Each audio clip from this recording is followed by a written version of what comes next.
We were in an Uber to a party when she admitted, "I cheated on you last night. I just needed to clear my conscience." I replied, "Driver, stop the car." Then I got out, canceled the ride on my app, and watched the driver kick her out on the side of the freeway. Her text 10 minutes later asking how she was supposed to get home. I, 44M, am an operations manager for a mid-sized freight logistics company. My job, in essence, is to solve problems before they become disasters. I deal with broken trucks, late shipments, compliance audits, and angry union reps. I don't have time for drama. I value efficiency, reliability, and silence. My life is a series of spreadsheets and schedules, and I like it that way. I've been dating Tara, 34F, for 2 years. We lived together in my house. I bought it after my divorce 5 years ago. Tara was fun. High energy, spontaneous, the kind of woman who drags you to concerts and wine tastings. I thought she was good for me. I thought she balanced out my rigidity. In hindsight, she was just chaotic, and I was mistaking chaos for passion. I ignored the red flags, the overspending, the need for constant validation, the way she flirted with waiters for fun. I wrote it off as her being spirited.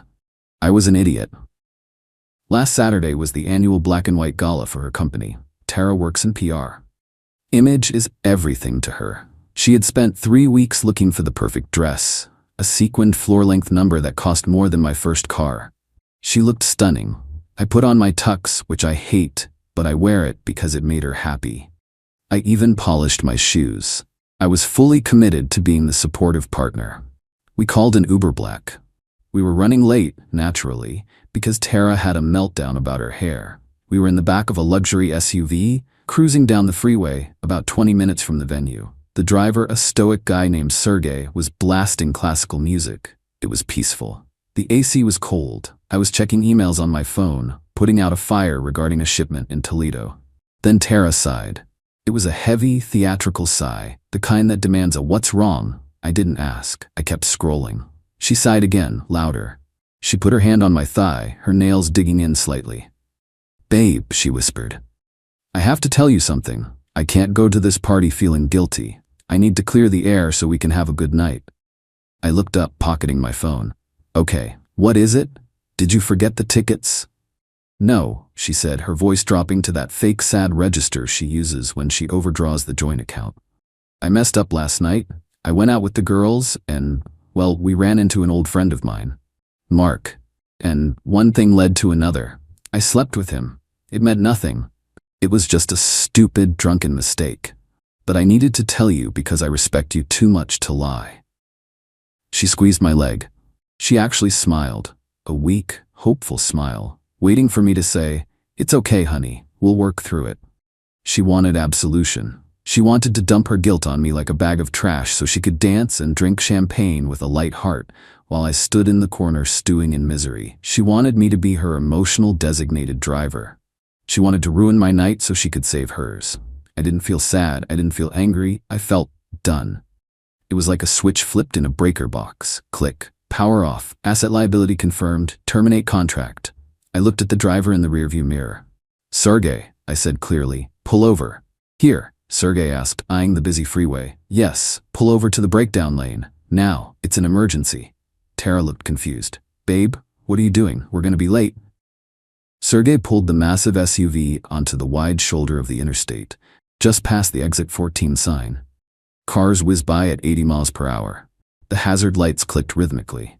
I opened my door. "Get out," Tara said, laughing nervously. "What are you doing? You can't smoke here." I stepped out of the car. The wind from the passing semi-trucks whipped my tuxedo jacket. I leaned back into the open door. "I'm not smoking," I said. "I'm leaving." "Leaving? What about the gala? My boss is expecting us." "I'm not going to the gala, Tara. I'm going home. And since this is my Uber account, and I'm the one paying, this ride is over." I pulled out my phone. I opened the Uber app. I hit cancel ride. The driver's phone pinged immediately. "Ride canceled." Sergey looked back. "Sir, you canceled?" "I did," I said. "I'll call another one for myself from the service road up ahead, or I'll walk. Doesn't matter." "But what about the lady?" Sergey asked, looking at Tara in the back seat. I looked at Tara. She was staring at me, mouth open, realizing this wasn't a drill. "The lady," I said, "admitted to violating the terms of our relationship. She is no longer my guest. If she wants a ride, she needs to book one." Good luck, Sergey. I slammed the door. I started walking down the wide breakdown lane toward the exit ramp about a quarter mile ahead. My dress shoes crunched on the gravel. Behind me, I heard the door open. Tara scrambled out in her heels. Mike, are you crazy? You can't leave me here. It's a freeway. You're an adult, I called back without stopping. Download the app. I don't have my phone, she shrieked. It's in your jacket pocket. I stopped. I patted my pocket. Sure enough, her sleek iPhone was tucked in there because her clutch was too small. I took it out. I looked at it. I turned around. She looked hopeful, running toward me. I walked over the concrete barrier. I set the phone gently on the flat top of the guardrail. There you go, I said. Don't drop it. Then I turned and kept walking. I heard her screaming. I heard Sergey yelling at her to get back in or get away from his car because he wasn't running a charity service. Since the ride was canceled and I, the payer, had vacated, he had no obligation to drive her anywhere. In fact, for liability reasons, he probably wanted her gone. I walked the quarter mile to the exit. I found a gas station. I called a regular Lyft. I went to a steakhouse, sat at the bar, ordered a ribeye and a double scotch, and turned off my phone. Update 1. The long walk home. I didn't go home that night. I checked into a hotel near the airport. I wasn't afraid of her. I just didn't want to hear the noise. I wanted a solid 8 hours of sleep before I initiated the eviction protocol. I needed a clear head to execute the next phase. I turned my phone on the next morning at 7 a.m. 47 missed calls, 82 text messages. Tara's mom, Tara's best friend Jen, probably the one she was with when she cheated, and a random number. I scrolled through the texts. How are you supposed to get home? This isn't funny, Mike. Come back. The driver left me. I'm walking in heels. My phone died. I'm at a gas station. You are a psycho. 3M home. You locked the deadbolt? Seriously? Ah, yes. The smart locks. I had disabled her code from the app while I was eating my steak. I went to the house at 9 a.m. I expected her to be there screaming, but the driveway was empty. Her car was gone. Interesting. I went inside. The house was quiet. I checked the guest room. Empty. I checked the master bedroom. Her closet was thinner. She had come home, couldn't get in, likely tried her key, which works on the knob but not the deadbolt, realized she was locked out, and panicked. I checked the back door.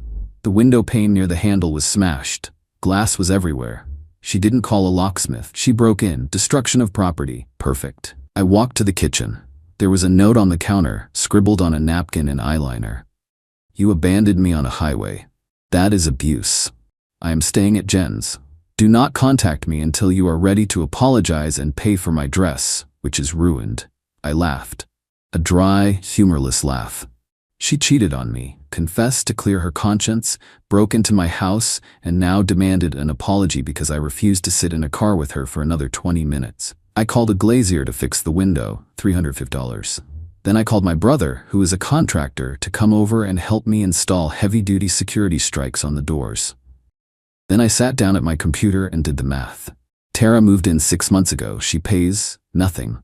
She buys groceries sometimes. She pays for the streaming services. Legally, she is a tenant at will. In my state, that means I have to give her 30 days notice, unless there is a threat to property or safety. Breaking a window to enter? That's destruction of property. I called my lawyer friend, Steve. Steve, she broke a window to get in. Can I kick her out today? Technically, yes, you could file for an emergency order, Steve said. But it's Sunday. Courts are closed. If you change the locks now, she can call the cops and claim illegal eviction. Give her the 30 days. But Mike, you don't have to make it comfortable. Steve is a genius. Malicious compliance it is. I drafted a formal notice to quit giving her 30 days. I also drafted an invoice. Window repair, $350. Uber cancellation fee, $10. Cleaning fee, she spilled wine on the rug last week, $150. Total due $510. I emailed it to her work email. Update 2, the narrative spin and the police. Monday morning, I was at work handling a crisis with a shipment of frozen seafood in Miami. My mind was on refrigeration units, not Tara. Then my office phone rang. It was the front desk. Mike, there's a, police officer here and a woman? I sighed. Send them back. Tara walked in, looking like a martyr. She was wearing sunglasses indoors, Behind her was a young, bored-looking cop. "That's him." Tara pointed a manicured finger at me. "He endangered my life." The cop stepped forward. "Sir, this lady claims you abandoned her on the side of I-95 Saturday night." I leaned back in my chair. "I canceled a ride service I was paying for, officer. She is an adult woman with a phone and a wallet. I didn't push her out of a moving vehicle. I exited the vehicle safely and terminated the service." "He stole my phone," she shrieked. "I placed her phone on the guardrail next to her," I corrected. "Because it was in my pocket, I returned her property immediately. I didn't want to be accused of theft later." The cop looked at Tara. "Ma'am, you said he threw it into traffic." Tara stammered. He basically did. He put it on the wall and walked away." "Sir," the cop said to me, "it's a civil matter mostly, but leaving someone on a freeway is frowned upon." "It was a breakdown lane," I said. "Perfectly safe for a vehicle to stop. The driver stopped safely. I exited safely. If the driver chose to eject her afterwards, that is between her and Uber. I am not responsible for transporting my ex-girlfriend after she confesses to adultery." The cop's eyebrows went up. "Adultery? She cheated on me," I said flatly. "She confessed in the car. I ended the date and the relationship and the ride." The cop let out a short snort. He tried to cover it with a cough. "Right. Well, ma'am, unless you have proof he physically assaulted you, this isn't a police matter. You made it home safely?" "I had to walk a mile in Louboutins," she yelled. "My feet are blistered." "Tragic," I said. "Officer, if we're done here, I have a reefer truck thawing out in Florida." The cop ushered her out. He filed a report, but he marked it civil dispute, no crime committed. That report was gold. It meant her abuse claim was officially investigated and dismissed. 2 hours later, I got a call from HR. Tara had posted a video. Of course she did. She didn't record the Freeway incident. Phone died, remember? She recorded a storytime video. Title: "My abusive ex left me to die on the highway because I was honest with him." She left out the cheating part, obviously. She said she confessed to a past mistake, and I snapped. She was crying, showing her blistered heels. My HR director, Brenda, is a no-nonsense woman who has fired people for stealing K-cups. "Mike," she said, "we're getting calls. People saying we employ a monster who abandons women." "She cheated on me, Brenda," I said. "I got out of the Uber. I didn't shove her. I just canceled the ride. Would you pay for a ride for a husband who just told you he slept with his secretary?" Brenda paused. "Hell no. Exactly, it's a personal dispute." She's spinning it. "I have the Uber receipt showing the safe drop-off location and the cancellation time. I also have the police report from this morning where the cop basically told her to get lost." "Send me the documentation," Brenda said. "And maybe tell her to stop tagging our company in her posts or I'll sue her for defamation." Update 3. The Cold War at home. I went home that night. Tara's car was in the driveway. She was inside. She had used the 30-day notice I emailed her as proof of residency to get a locksmith to open the door while I was at work, since I fixed the window. Clever girl. She knew her rights. She was sitting on my couch drinking my wine. "I live here," she said smugly. "You can't kick me out for 30 days, and I'm not paying for the window. You forced me to break in." "Okay," I said. "You have 30 days, but let's be clear about what living here entails." I walked past her. I went to the bedroom. I took the TV off the wall. "What are you doing?" she asked. "This is my TV," I said. "I'm moving it to the guest house. I wouldn't want to disturb your tenancy. But I want to watch The Bachelor." "Watch it on your phone," I said. I proceeded to remove every creature comfort from the common areas. I took the router. Internet is in my name. I took the coffee maker. I took the light bulbs from the living room lamps. I took the toilet paper. I took the shower curtain. I took the cushions off the couch. "You're being childish," she screamed, following me around. "This is illegal. Constructive eviction."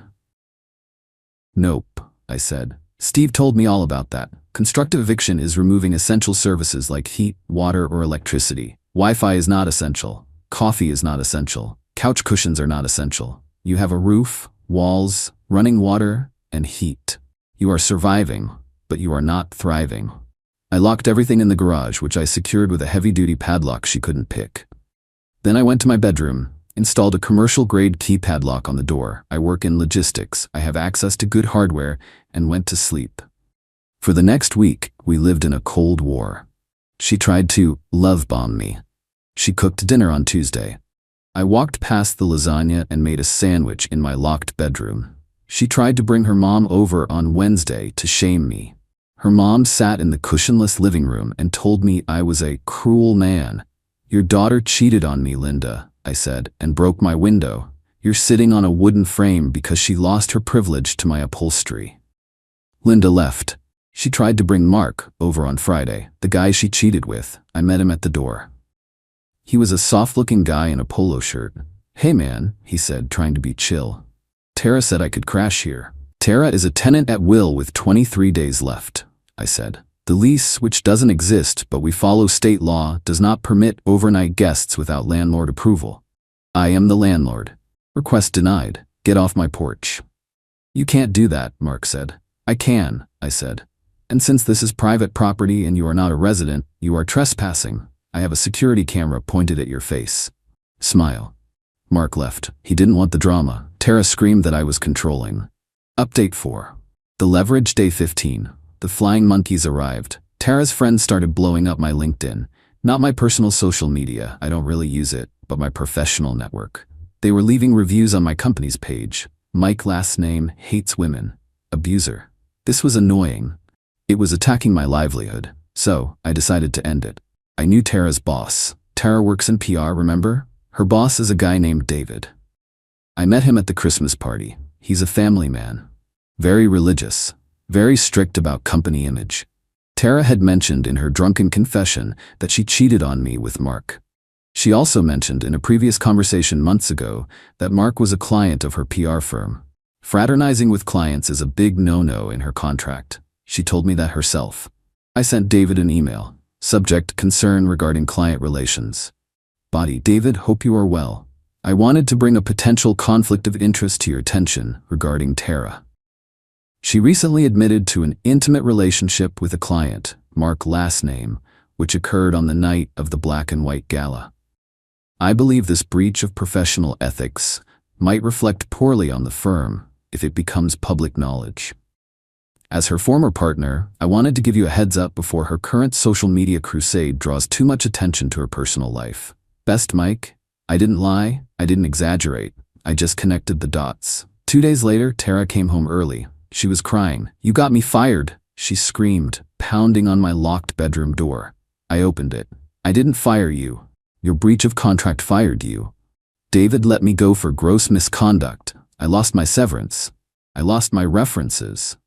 Actions, I said, meet consequences. How am I supposed to pay rent on a new place? She sobbed. I have no job. You have 13 days, I reminded her. Better start packing.